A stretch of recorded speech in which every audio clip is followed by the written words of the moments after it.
when we do our area defense, naturally we want to have a really good, strong position that we can annihilate the enemy in our kill zone, in our engagement area, and really just put the hurt on them right here where we want. But at the same time, we don't want them to be at full strength when they get to us. We want to make sure that they are worn down and prepared so that they can be properly destroyed in place over here. So it's very important that even for area defenses, we have what's called depth, a defense in depth. And what this basically is you have different layers of defensive positions that will collapse down. And in doing so, as the enemy comes through, the enemy will get worn out and they will expend ammunition and take casualties, so that when they finally get to your defensive position over here and get in your engagement area, they are very easy to take care of.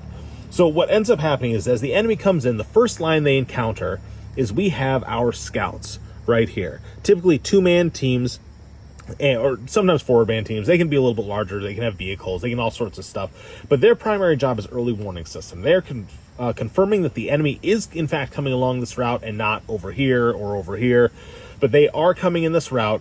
And then once they've confirmed that, they've communicated that information up, they're going to take a few pot shots, maybe shoot a few belts of ammunition, enough to get their attention and force the enemy to start to deploy, to take on this threat. But by the time the enemy actually gets there, they'll find that the recon teams have already displaced. They have gotten out of there because they're not going to stick around to try and fight a platoon, a company, or anything like that. But in doing so, the enemy may have taken a few casualties. They have shot off a good amount of ammunition trying to get fire superiority on positions that no longer have our guys in them.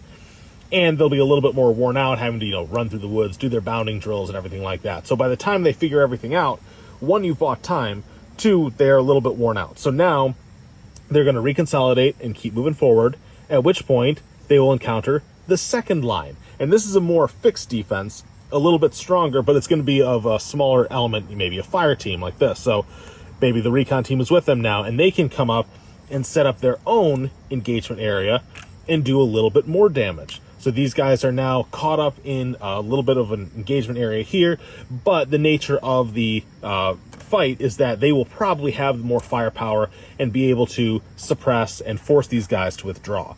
So our guys will withdraw again back here, while these guys, the enemy, is trying to figure out what the hell just happened, getting their guys online. They are now expended even more ammunition. They may be out of order, they may have lost communication, and they probably have a leader telling them, you need to hurry up and take this objective.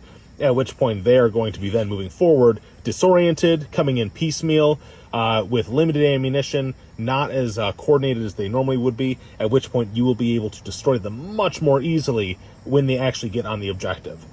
Key points of doing this, though. You note that when we have friendly units forward here, this is in their fields of fire. So you need to make sure, very sure, that you're checking your fire and not shooting your own guys as they're withdrawing back in.